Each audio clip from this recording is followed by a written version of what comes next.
Good afternoon, or good morning, or good evening, wherever you find yourself. Welcome to this CSIS program, Recent Visitors to China, Takeaways and Next Steps.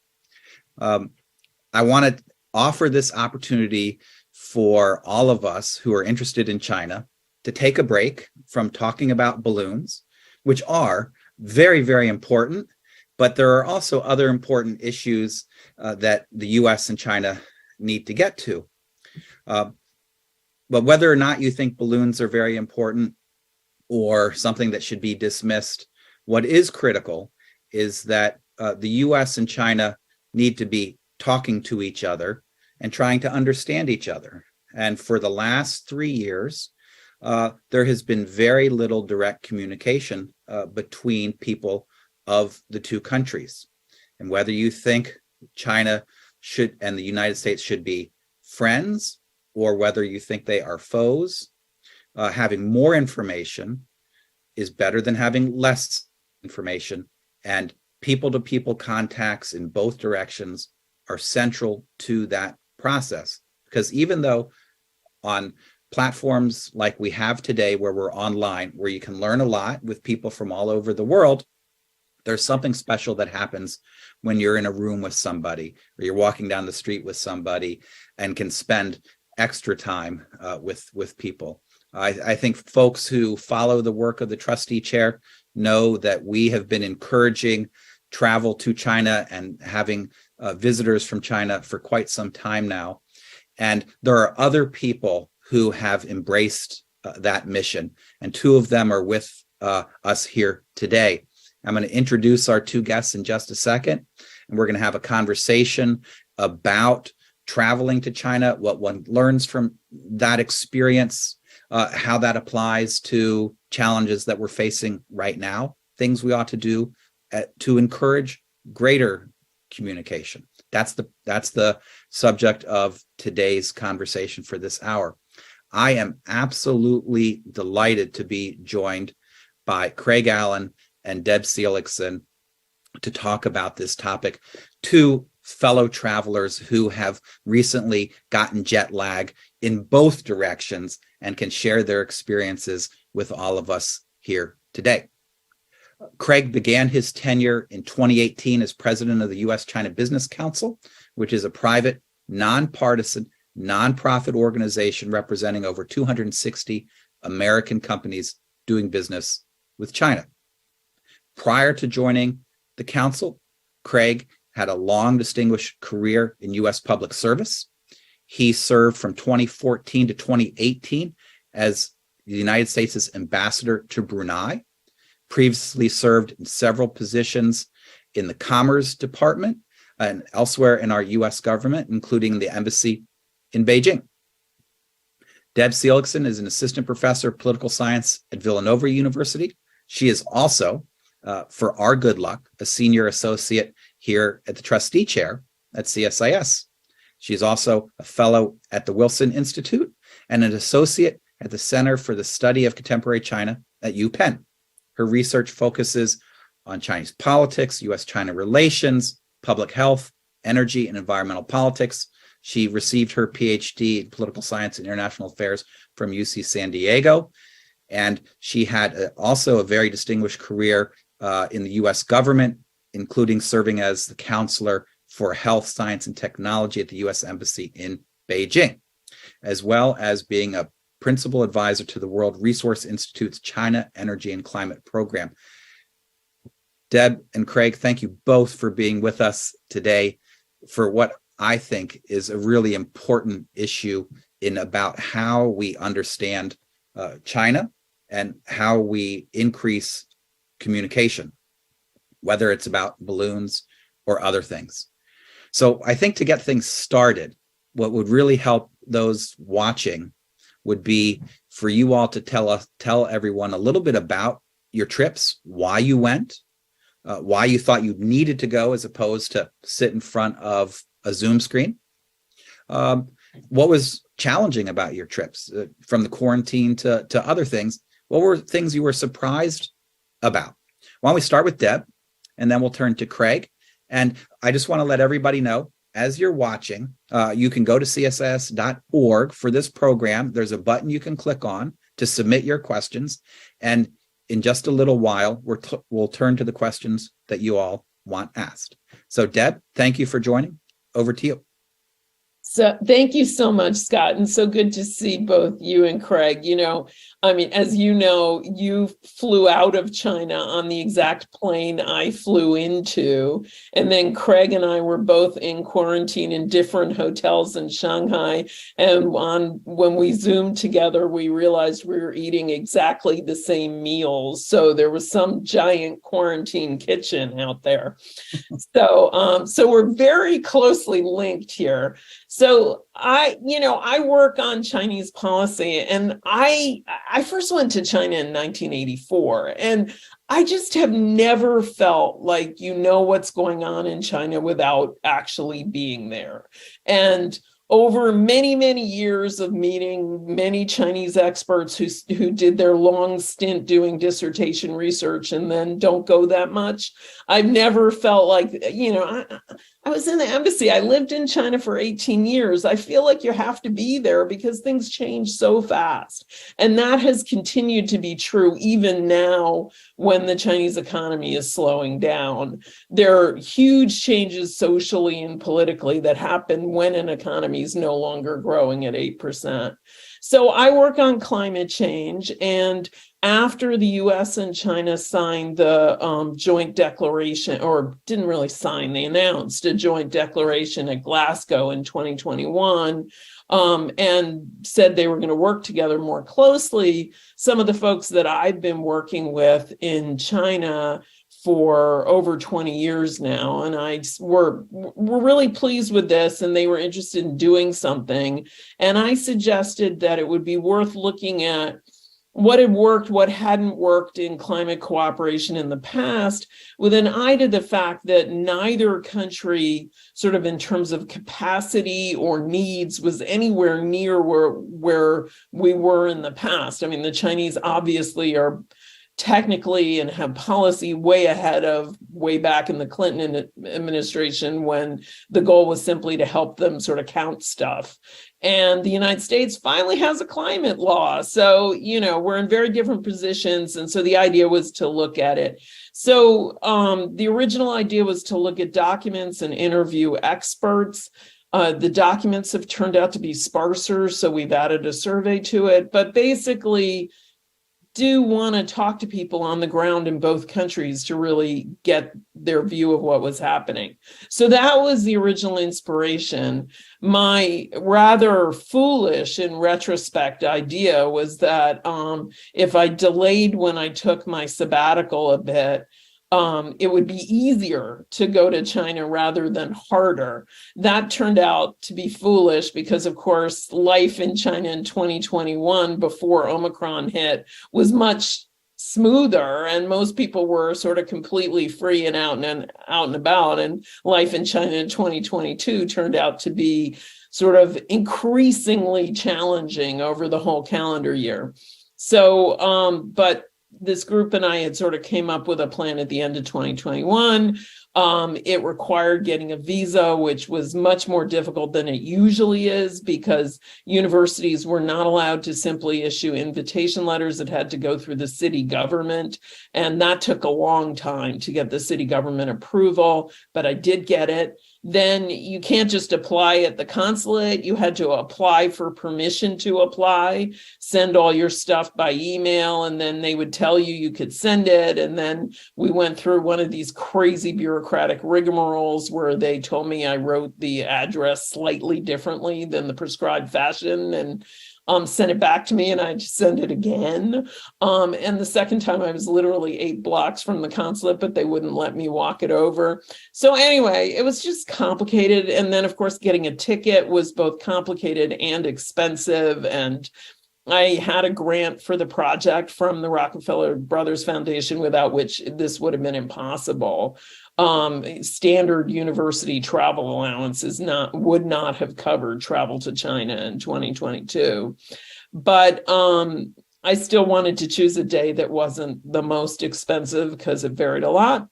And then I got there, did 10 days of what I guess some people call closed loop quarantine in Shanghai, because you literally see no one but the person who shows up dressed in all white PPE once every day or two to give you a COVID test. Otherwise, drop the food at your door and they run away.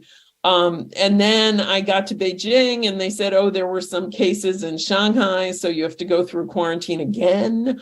I tried, and many people, including, people at the university and some other influential folks I know, tried to convince them that I had never actually been in Shanghai. I had only been in a closed loop quarantine hotel.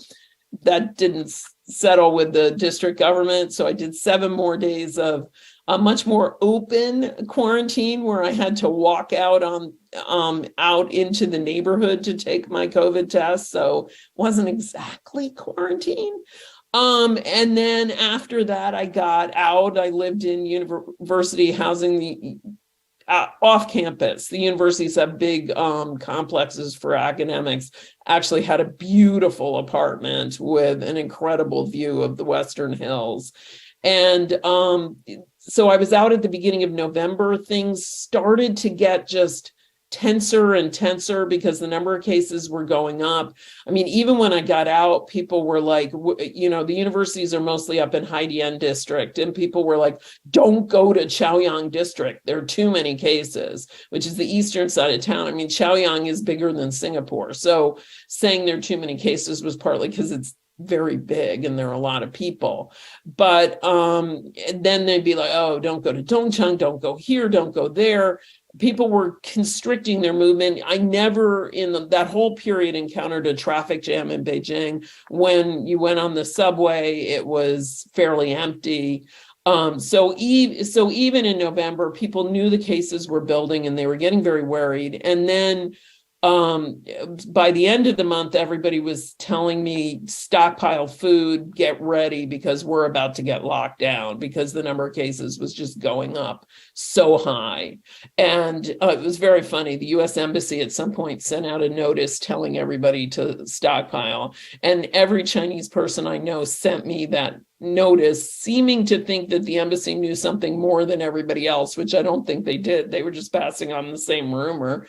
But instead, of course, and then that's the end of November. I mean, which all led to this crazy day at the end of November, Thanksgiving Day, where I go to my office, which was a lab at the university, and I was literally the only one there because everybody else was either in some kind of quarantine or their kids were home from school and they couldn't get there anyway. And I discovered that you didn't need 1 key, which I had, but 2 keys if nobody was there and I couldn't get in anyway. But and then that weekend was when the protests happened. Again, and the protests, there were protests at the universities. They were very much confined to the universities. I rode by the gate and did not even know it was going on inside until later when I saw it. And, the university negotiated with the students, and it was all about very specific things to do with quarantine policy and where the students could go and things like that. And then, a week later, December 7th, is when the government, and that final week, basically almost every restaurant was closed. Already a lot had gone to takeout. There were still supermarkets open. That was when the sort of everybody stockpiling sort of went to 100% kind of, but you could still get all kinds of food or whatever you needed in Beijing. It just got a little bit more complicated to get exactly what you wanted. And then December 7th, they announced the lifting of most, but not all, quarantine related policies. Students were allowed to go home, but the ones that were on campus were still pretty much locked down. They stopped requiring these codes to get into stores and stuff, and we can talk about that. But the codes were a big part of how control happened, and they stopped requiring the COVID tests. I'd been going for COVID tests every day or two for the entire time I was out.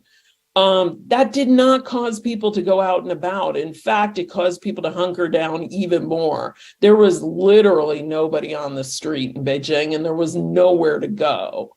And even with that strong sort of personal sort of extreme level of behavior change. People had already been limiting their behavior.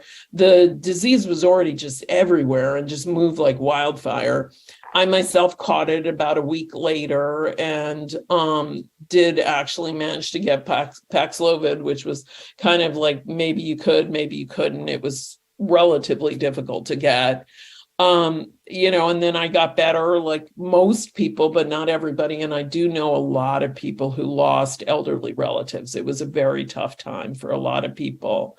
And then, by the end of December, pretty much everybody had COVID and was out and about.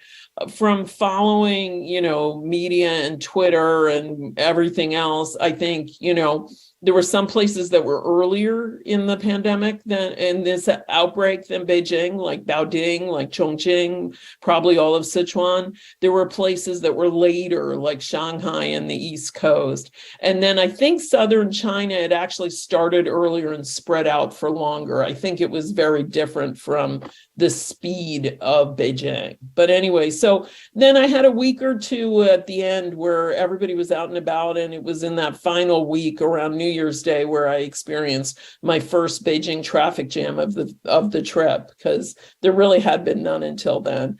And, subway ridership is now back up to where it was 2 years ago. It's not quite yet to what it was pre-COVID, but things are really moving quickly back to normal as far as I can tell.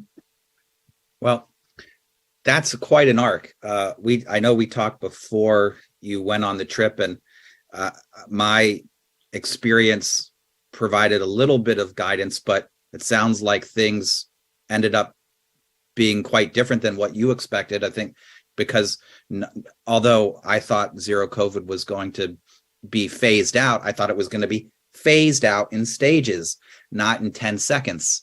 And I think that what you described in that period from very end of November to the first week or two of December is just amazing. And I'm glad that, you were able to manage your own case and then watch the whole transition. Now, Craig, you went to China at somewhat similar time, overlapping, not quite as long as Deb, but you had a different itinerary and different purpose. Maybe to start, you could give folks a little bit of a sense of the background and purpose of your trip and some of the things that you experienced. Sure. Thank you so much. And I enjoyed Deb's description of this very tumultuous time in Beijing. I arrived in Shanghai in around mid-October during the party Congress. And I wanted to do my quarantine during the party Congress because it seemed like a great time to study the uppermost proceedings of the Communist Party. And I thought it would be a good investment of time during the quarantine. Just keep the TV on and watch what the Chinese media is saying. So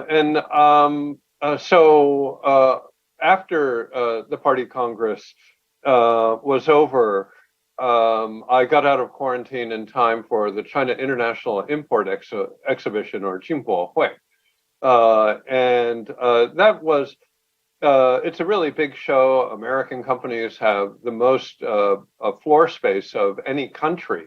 And indeed, the American presence is very large at that national important event.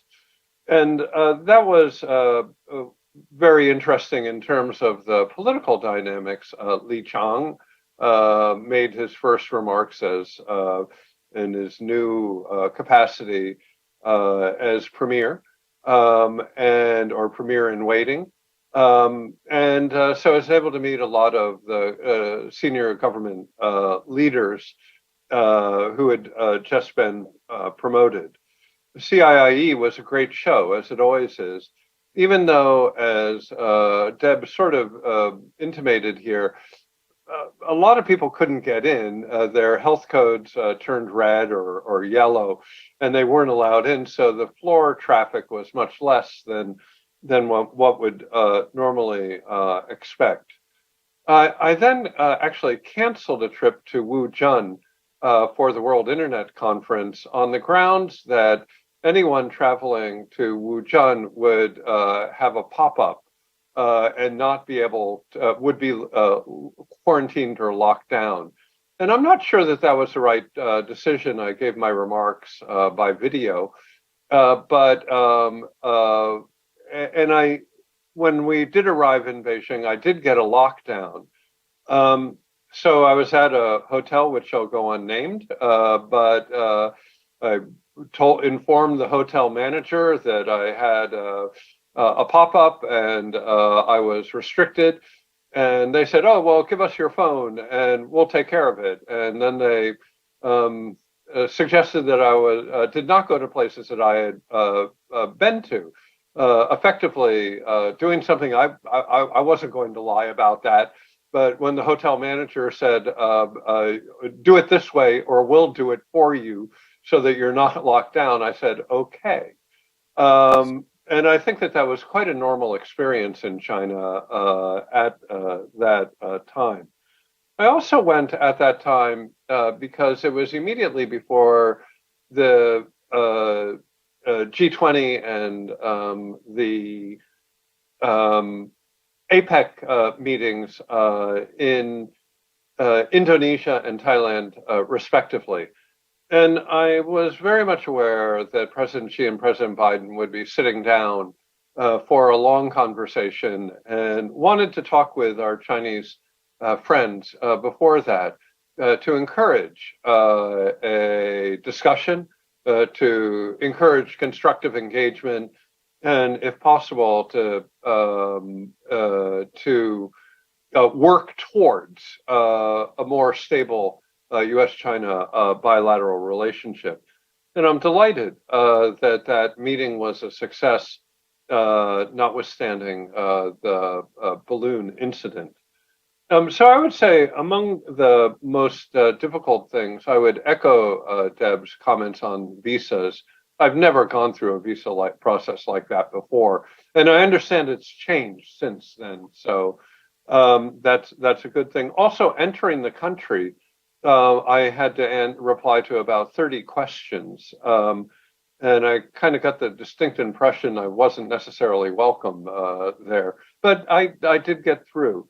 The most difficult thing for at least somebody of my relatively advanced age was taking care of all the electronics on this and the big data associated with keeping your health code green and filling out this form and taking this PDF and putting it into that file and then sending it off to this way. Oh my God, was that ever complicated and difficult and really challenging. I am proud to say that I was able to figure out how to pay for things with a U.S. bank account with Alipay. That was a major triumph. But the electronics and the big data and, if you will, the public health surveillance here was remarkable to see. Both Deb and I were at the U.S. Embassy in 2003 during SARS, and this was a very different experience, and I think a very useful comparator. How the Chinese government managed SARS and how they managed COVID were very different, and I think it tells us a little bit about the Chinese government at that time, both local, provincial, and national. So let me pause there, Sure. Scott. Super helpful. The similarities and differences between your two experiences is really useful for folks. One is an academic, one is in business. Really, I think helpful, but of course challenging, from getting a visa to buying a ticket to all of the logistics in advance, then when you're on the ground, and then going through the middle of that whole transition. So I really applaud you both for doing that, making those efforts, and I think the next question, obvious question, is then, was it worth it? What did you learn that you didn't learn from sitting in the chairs that you're sitting in right now? what did you learn about China? And what do you think you helped Chinese learn about the United States that they wouldn't have learned if you just were in a Zoom call with folks, because you presented a lot of effort? And I thought that I learned a lot, and it was very valuable. But I think people would really want to know, if they're going to invest efforts, and it's going to be easier going forwards than what you all went through. What's the big things that you learned, and what can you share from that experience? So why don't we start with Deb and then to Craig? So the first thing that I learned was how much of this was crazily local. Craig called this, big surveillance or something, but your data from Shanghai didn't transfer to Beijing. You started over at zero. And I heard a crazy story about people going out to Gansu province to go visit the caves at Dunhuang and discovering that there was no way to put a passport number in the Gansu health code. So literally, as foreigners, they couldn't do anything. And these decisions, and Craig's story is wonderful. I wish I'd known about it when I got stuck in second quarantine, because my hotel did not act as brilliantly as his. A lot of it had so much to do with your local residence committee and your local district government. And in fact, my hotel did argue with the district government that I shouldn't be in 7 days of quarantine. The pop-up was sort of a complicated thing about 3 days and blah, blah, blah. But it didn't work with my district government, might have with another. Similarly, similar incidents in different housing developments wound up with very different outcomes, because so much was decided by the local residence committee, which is usually dominated by a bunch of retirees in the compound who volunteer. And so sort of the very local nature of it, the way that some of this harkened back to stuff that, I studied in undergrad about the Cultural Revolution, in terms of sort of localities trying to outdo each other. So Scott raised the issue of, why expecting gradualism and not getting it. And the big reason for that was when they tried gradualism at the beginning of November, it completely failed. They put out these 20 points that were supposed to be the first step toward gradually lightening up. But the minute there were any cases, localities cracked down again. And that had a lot to do with them trying to show their enthusiasm. So I really felt that what I was seeing on the ground was only partially matched by what was being reported in the Western press. And I don't really fault the Western press for that. They were all so short-staffed because of the number of journalists that the Chinese government has kicked out or refused to accredit, that they, if you read articles in the New York Times or the Washington Post, sometimes you're lucky enough to see somebody who's actually in one of their China offices. But often those are being written from Taipei or Hong Kong or even New York or Washington, because they just don't have the staff in country anymore. And that's true for, most of the media. So to know what's going on, I think really requires being on the ground. And then things that, nobody was paying attention to during COVID. Where China was on climate change, in a lot of ways, especially its on the ground activity, just wasn't a big topic. It's not that covered in the media these days. One of the big messages I got from all my partners there and other people that I interviewed was, stop worrying about the building of new coal-fired power plants. They're never going to be used. That these are all being built as sort of extra insurance. Not a great policy, but not as dangerous as people perceive it. And then I just wrote a little piece about just the incredible change in transportation to being electrified. And again, you have to see it to believe it, and you see things you wouldn't otherwise think to focus on. In terms of what Chinese people found from my being there, so first of all, we were sharing a lot and working together, and I actually introduced one of my research partners to new methods that I had used at the University of California, San Diego. So, there's a certain amount of just genuine academic exchange going on. But also, people were feeling really isolated. I mean, I just felt it's been decades since I felt like people were just so thrilled to see some visitors in town, and so, academics and departments I'd never been to were interested in meeting and things like that. But, in relatively recent years, taxi drivers never wanted to drive a foreigner around because you might not speak Chinese and that you might get lost and it was too much of a hassle and there were plenty of Chinese customers. This time people were like, wow, you're here. How did you get here? This kind of thing. So I just felt like people in China really wanted to feel less isolated. And I feel that if we're going to hopefully rebuild our relationship and improve it, because I do think that's the only way we have a peaceful, stable world, that giving people that reassurance was worth it. Super, super interesting. Craig? Well, I'm going to echo a number of the themes that Deb has just raised. China continues to change, and indeed, one could argue at an accelerating pace. And every time I go back to China, it's a different country. And that would be equally true this time.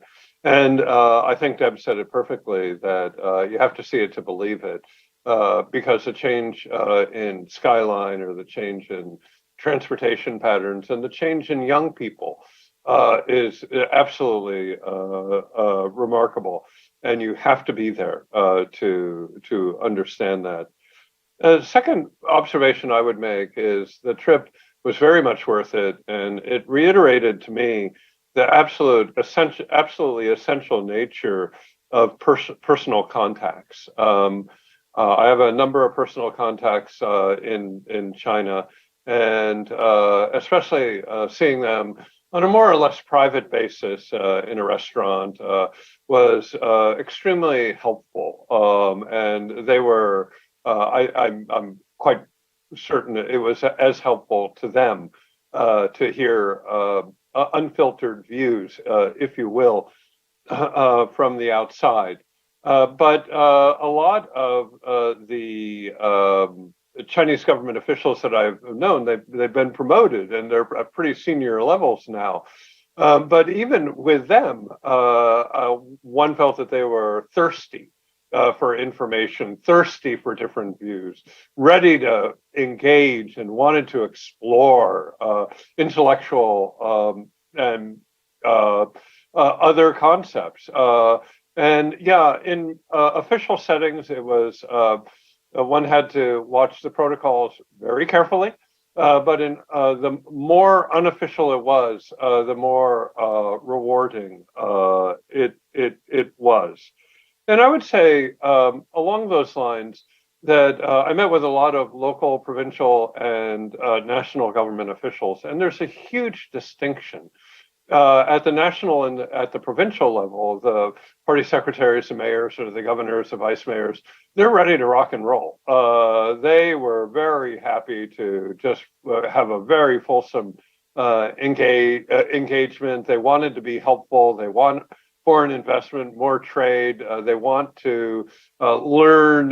They look at foreign companies as key to their success.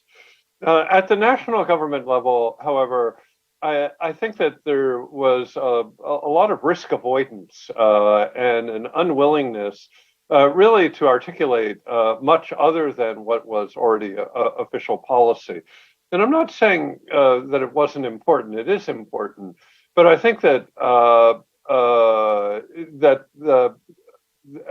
at the ministry level, they are unclear what the guidance is from above in many cases, and therefore unwilling really to engage in more substantive discussions. That said, I think that since particularly the Party Economic Work Conference in December, we've seen a number of market opening and reform measures that I think are quite notable signals, if you will, from the Chinese government that are important. And then finally, I would note that from the Chinese government, that American companies are very welcome in China, and indeed they look at foreign direct investment as essential to their economic framework and stability going forward. And so while there's an enormous amount of diplomatic and political contestation between the two countries, trade and investment is carrying on quite well. 2022 figures were just released. U.S. exports increased, Chinese investment increased. It's all going from a business perspective. Everything continues well, and American companies, either in any sector, play vital roles in the Chinese economy. And that is a ballast in this difficult relationship, and one that I think should be valued by government and other players. Certainly, without that, not only would we be poorer, but we would be much less well informed and have fewer choices. So, to me, at least, it really underscored the need that while we may need to de-risk in some places, the decoupling is economically irrational and will make us poorer and more unequal, not something that we could afford. Let's de-risk carefully and avoid any wholesale decoupling. Thank you. That's super helpful, both of you. The value of being on the ground, both of you focused on localities and how things change across the country and the difference between local officials versus central, and the thirst for information and exchange. Particularly on this latter point, it's something that I encountered where people were really interested. And as Craig said, the more private the setting, the more extensive the exchange, and on a whole host of issues, from U.S. China to Russia, Ukraine, to the economy, to COVID. It was very important. What I'm taking away from what you both have said also is it doesn't sound a lot like the conversation in Washington, D.C. about how we're thinking about China. It sounds somewhat different. So let me, and Craig opened this window a little bit with his final comments as well about de-risking versus decoupling. So as you know, Secretary of State Blinken was scheduled originally to go to China last week. As a result of this balloon incident, he postponed his trip. I'm not aware that it has been rescheduled yet, but I'd be curious to hear, based on the experiences that you have had and you're thinking about the relationship, should he reschedule his trip to occur soon? And if so, what should be at the top of the agenda for the U.S. and China to, as the administration says, build guardrails or put a floor under the relationship, or aim for the ceiling, perhaps even a little bit higher, on a variety of things. Why don't we start this time for a little bit of variation? We'll start with Craig, who is in Washington and gets to swim inside this debate all the time, and then we'll go to Deb. So I think that the next opportunity for a high-level exchange will be the Munich Security Conference, which is coming up in about 10 days. And I expect that there'll be senior government officials at both from both governments there. And I'm sure that this discussion will come up. I think where the diplomatic dilemma is right now is that the U.S. side needs some type of regret and assurance that this won't happen again at a minimum. And I think that that's complex for the Chinese to do. But I think that the Chinese have left the door open for that by noting that that this was not planned, that it was a weather balloon with other functionalities on it. So it's a place where the diplomats will be working very hard. There needs to be a public denouement here before I think that the secretary will be able to go. In my view, it's very important that Secretary Blinken get the train back on the track and initiate a process that could lead to a little bit more stability, a little bit more predictability, and a little bit less kind of event-driven crisis management. And I think that is absolutely possible. The Chinese have signaled that Secretary Blinken is welcome to visit Beijing as soon as possible to get this process started again. And as I had noted in my earlier remarks, they have signaled, certainly through reform of the business environment, that they wish to put the relationship on a firmer footing. So what I would recommend that we try to achieve diplomatically is a consultative engagement where both sides get to talk to determine each other's level of ambition. And I think that if we were to have cabinet level dialogues, that level of ambition would prove to be actually pretty high, that the Chinese side is anxious to calm things down and recognizes that it had overreached and wishes to put the relationship on a firmer footing. And I think that within many parts of the U.S. government, you would find something very similar. So if you had a macroeconomic discussion, if you had a climate change discussion, if you had an agricultural discussion, if you had a visa discussion, you could make a lot of progress if you sat down and actually spoke. I think from a diplomat's perspective, that there's a clock ticking on this thing, or two clocks, if you will. The first clock is that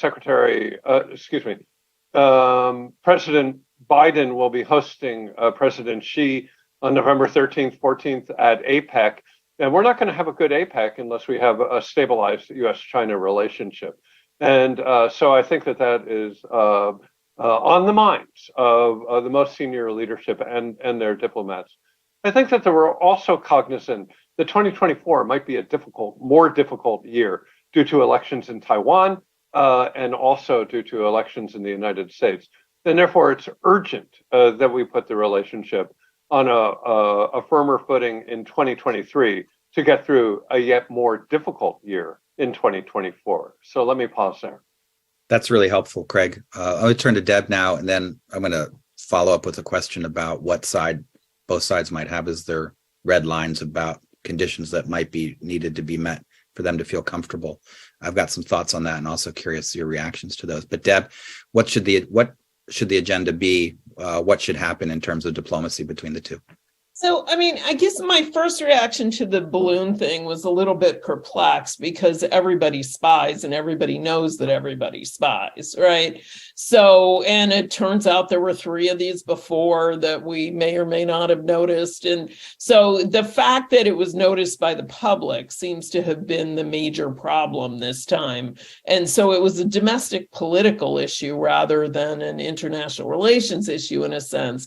And I wish the Biden administration had come up with some other way to show its displeasure rather than saying we're not going to talk right now, because I think we desperately need to talk to each other. And the Blinken visit would be really important. I don't think Blinken knows or understands that much about China compared to what he knows about other parts of the world. And I think this would have been a very helpful visit.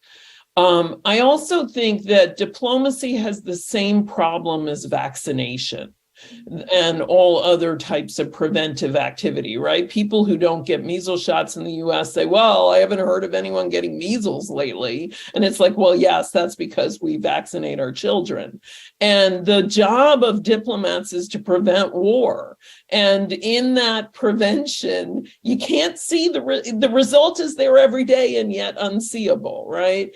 And I think we're in a much more precarious situation, which we've now heard some loose-lipped generals on both sides sort of voice out loud about war being contemplatable. Is that the way you say it? I'm not sure. Which shouldn't be the case because it's just too dangerous. And so I do think we need to work better together. The other thing is there seems to be an assumption out there often in the media and the commentariat that the real work happens at these top level meetings. And in the last 2 years, we've mainly only had conversations between Biden and Xi, and we haven't had much below that. And you don't have much of a relationship, and neither leader is getting very good advice if their working levels are not actually talking to each other and sharing information. So to me, things like the strategic and economic dialogue that we had under the Bush and Obama administrations are like vaccinations. And when people say, oh, all we did was talk, it's like, well, that's actually pretty good. And we also got a lot of things accomplished. I mean, Beijing's air pollution is a lot better today in significant part because of EPA to Ministry of Environmental Protection conversations that happened under those kinds of rubrics. And you can talk about a million other specific things that happened because we were working together. There's a lot of interest in those various sort of working level sort of aspects to getting back to that. And it's going to be really tough, but the first step is going to be getting down below president to president conversations to getting to ministerial conversations, and then getting them to be able to sort of open up the way for people below that. And I really think it has to happen if we're going to sort of keep tensions lower, which I really do hope we can do. These are both very good points from each of you. I've, living in Washington and talking to people, you hear lots of historical references to the strategic economic dialogue, the strategic and economic dialogue. People who point to differences between them, the first being smaller scale, run from one office within, by Hank Paulson, the other being split, the SNED having a much larger group, and anxieties about having an explosion of discussions. I think what I heard from Craig is you could have smaller level working groups that still tackle multiple topics that involve multiple parts of both governments.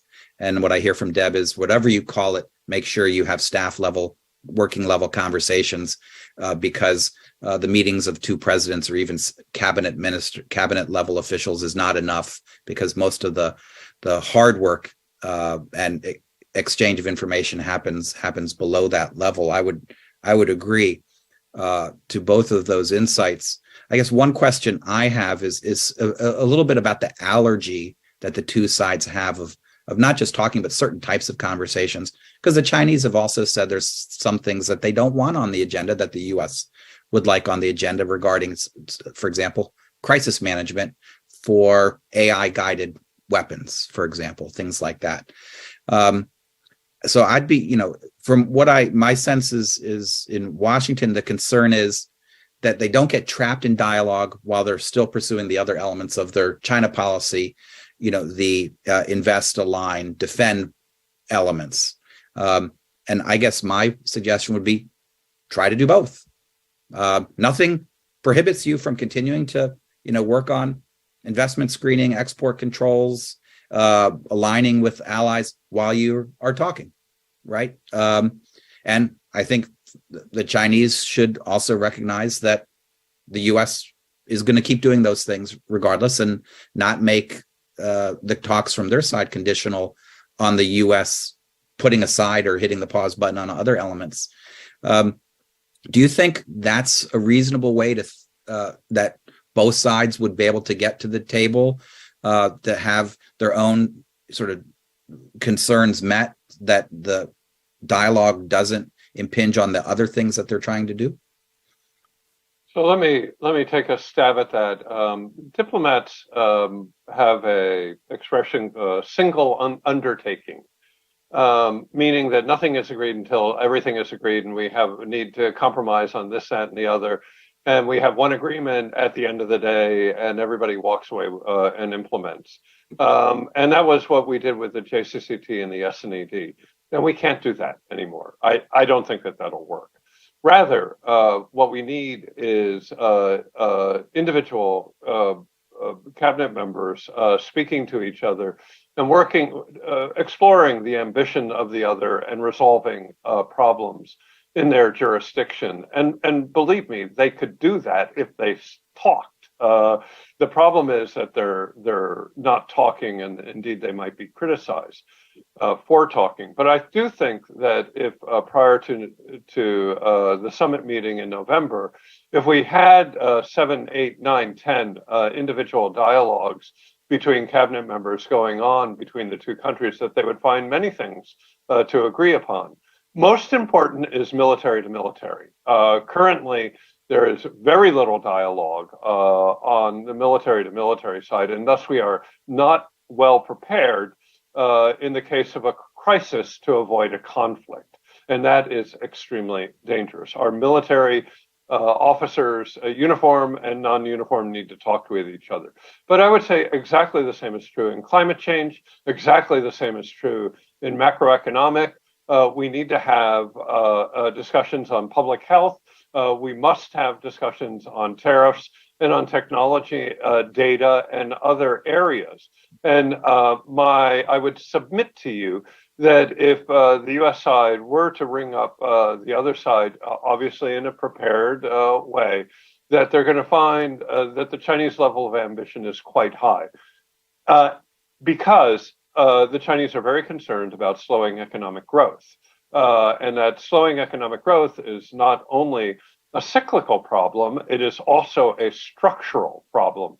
And thus, if the Chinese government party wish to have continued economic growth in the future, which the world desperately needs, then economic reforms must be made. But let's talk about that. Let's see if there's room. Can we take a yes for an answer? I think that we need to explore the options, not in a single undertaking, which is bound to fail, but in multiple undertakings where we could have confidence building measures, place one on top of each other until we have a structure that both governments could live with. And I submit that that is definitely possible between now and November 13th, when the two presidents sit down. Deb? So I mean, I take Craig's point about sort of security being the most sort of alarming or important, but I don't know that that means it has to go first, and that some confidence building measures are often a good idea. I'd also note that so I teach international relations, and we talk about the issues of a rising power, and there are sort of very deep structural reasons why rising powers don't want to put their cards on the table to the established power. And that's nothing to do with the Chinese Communist Party or ideology or autocracy or anything else. That is pretty universal. So I think there's a way in which we have to sort of accept things as they are, and figure out ways to deal with them. And in the past, when I was the science counselor, I was regularly meeting with the Atomic Energy Agency and the Space Agency, both of which are under COSTIND, right, which is China's military industrial complex. DOE and its lab-to-lab relationships are actually dealing with Chinese military labs. And so there are a lot of ways that when we're working together, we actually talk to and gain insight without having to sort of choose the hardest thing first, is my point. And I do think we also have to, on both sides, sort of accept some realities. China has always had industrial policy. The U.S. has industrial policy, thank goodness, now that we have the Inflation Reduction Act and the various other parts of the infrastructure and the CHIPS bills. And so I think we should just accept that, say we have it, and also say, okay, fine, China, we're not going to keep complaining that you do, because we've learned from you and we're good with it, And I think there are a number of areas like that. I also think, while sure we need export controls and things like that, we also have to be careful about not overly securitizing absolutely everything. And, there's a lot of people in Washington talking about how all of biotech has become sort of this security issue. And if you talk to anyone who's a specialist in that area, they will tell you that just isn't true, that disease really isn't a very good weapon, because as we've noticed, everybody gets sick, right? And so I think it's really important to be careful, and in the United States government's case in particular, to bring in more expertise at a higher level than we typically do. The fact that we have mostly lawyers running everything is not a really good way to deal with technical problems. And so I think there are opportunities out there, but I do worry that Chinese red line on Taiwan often makes conversations on anything difficult. And that would actually be the one that I really worry about. Sure. Yeah, good ideas from both of you. Just, from my own perspective, I would say on industrial policy, yes, we have changed American policy in a way that makes it hard to be an absolutist critical of industrial policy. But I don't know if it would be in the U.S. interest to necessarily say anything goes and basically tear up certain parts of the WTO. I do think it would be helpful to have a conversation. Not what I was suggesting. Yeah. Well, I'm just saying we want to figure out how to create new norms necessarily about what is appropriate and what's not, and transparency. I think it's in both interests and the world's interests that we don't engage in wasteful spending that either swamps markets with way too much supply or doesn't address needs where we do need them. So I think anyway, I think I hear you that we want a conversation about it because we're in a different era than we were before. On the military side, I would just, we are moving in a very dangerous direction, and we need to figure out how to avoid a conflict and not move in the direction which feels like where we are talking ourselves into the sense of that there's inevitability of conflict. And I want us to avoid that, because I do think diplomacy has worked for the last 50 plus years on Taiwan, much longer than folks expected. And as you were saying, you don't know that, you don't give yourselves credit. We should give ourselves credit, because 50 years we've not had a major war on Taiwan. So related to Taiwan, let me bring things to a conclusion by asking back where we started, but thinking about future visitors, folks who are going to go in your footsteps, whether they're from the business community or scholars or the U.S. government, people going to China. And I'm thinking of the U.S. government, not just from the perspective of folks in the executive branch, but also from Congress. I think I have met CODELs of members of Congress in China, gone with them. You all have done so as well. You've helped prepare them from here in the U.S. side.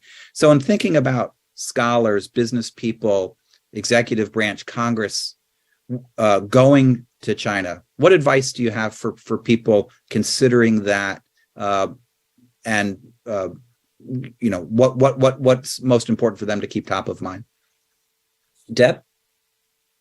So I think it's, going to be much easier going out, it'll be easier to get visas, tickets, everything, all the craziness that we dealt with last year is kind of gone. I do think that this differentiation that y'all made between sort of official dinners and private dinners, that things are more sensitive, especially in Beijing, with when it's feels official. And so that's really going to affect U.S. government and congressional visitors in a big way.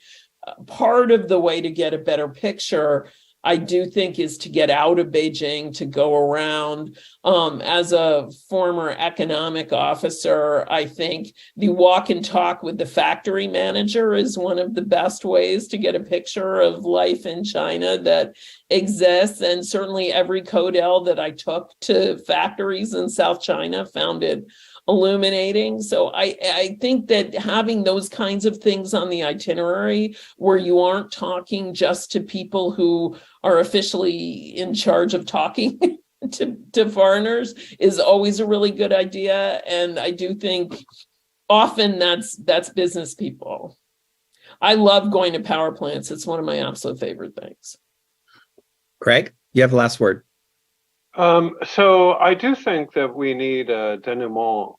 We need some form of a conclusion on the balloon incident, and that business people, CEOs, are going to be very careful about travel to China until that happens. It's a sensitive time, and with the establishment of the Select Committee on strategic competition between the United States of America and the Communist Party of China in the House of Representatives, I think that CEOs are very sensitive to reputational risk. So the earlier we get some denouement, the better. The second thing is that if people have Chinese friends, if you've traveled there before, I think that they would very much welcome you and really want to see you. And it's an excellent opportunity to reestablish those acquaintances. And I think things have changed. From a business perspective, there's the kind of things have changed so much that I think that China operations have, to a certain extent, drifted away from global operations. And so it's very important for CEOs to go over, talk to their reports, direct reports, but also to talk to their customers, to talk to their suppliers, to view the ports, to take the high-speed trains, et cetera, to understand China has become an innovative powerhouse, and you have to be there to understand that. So I think that there'll be a flood of travel. I really welcome that. I hope that our Congress representatives, bicameral, bipartisan, are able to visit China and establish human ties with that 20% of the world's population that are proudly Chinese. The more we recognize each other's humanity, the more we will be better off. Thank you. Well, I want to thank both of you, not just for coming on today's program, but for the public service that you all undertook by taking your trips, by going through a difficult process in advance, arriving, going through quarantine, and taking that risk, a variety of risks, personal risks, professional risks. And you showed that it's quite worth it to do so. And it's really invaluable. And regardless of the specific kinds of challenges the U.S. and China are facing, greater communication is better than less communication. And a lot of that occurs in person, face-to-face, most effectively. And I hope that others take away that lesson and that they're ready to go, addressing all of the different kinds of challenges that they face from their different perspectives, and that they're ready to be surprised, both positively and negatively, to learn and to share and help those that they meet learn about what's going on in the United States. I think that is, again, regardless of how you view China and the relationship, extremely valuable and important. So again, thank both of you for the work that you've done. Good luck to your own future trips and for giving folks guidance who are considering going. I want to thank the audience for tuning in today, and hope all of you, wherever you are, have a good rest of the day and a good weekend. Thanks so much. Thank you. Thank you, Scott. Thank you.